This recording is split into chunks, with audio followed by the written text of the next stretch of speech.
5 seconds. The profit and loss account of a company is normally divided into two sections, namely the trading account, which is designed to show the gross profit arising from the purchase and the sale of goods, and the profit and loss account, which shows the final net profit after all expenses of running the business and selling the goods have been deducted. Full stop. In the case of a manufacturing concern, the trading account is itself divided into show details of the cost of manufacturing the products as well as the gross profit on selling them. The balance sheet sets out the liabilities, assets, and the interests of the proprietors at the close of the accounting period and disclose the financial state of affairs at that date. It must be remembered that the balance sheet is not an account but a statement of the balances in the books. Full stop. It cannot be said that the balance sheet is a statement of assets and liabilities only because some of the debit balances may not represent assets in the ordinary sense of the word, but may take the form of losses not written off, expenses carried forward, etc. Full stop.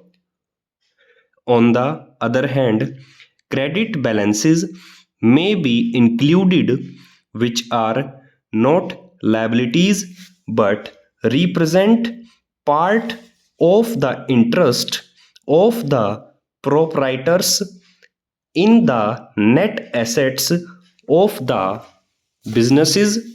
For example, an accumulated balance of profit carried forward, etc. Neither is the balance sheet a statement of values, since the amount at which certain assets appear in the balance sheet may be remote from their market values at the date on which the balance sheet is drawn up. It is convenient to regard the balance sheet as a statement showing, on the one hand, the amount of the funds employed in the business and the funds from which those sources are derived. Full stop. Examples of such funds are capital brought in by the proprietors, profits which have not been drawn, loans, bank overdrafts, as well as liabilities to creditors. Full stop. On the other hand, there is the employment of those funds, that is, the assets acquired by the expenditure of such funds to the extent that they have not been used up or written off out of profits. The value at which the fixed assets are shown in not their market value but the amounts of capital originally spent on acquiring them, less such part as has been used up and written off against profits. Full stop.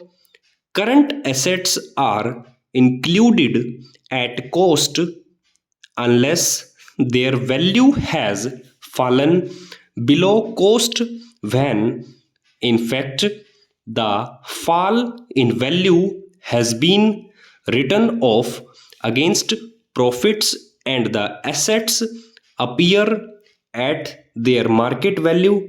Full stop. Over.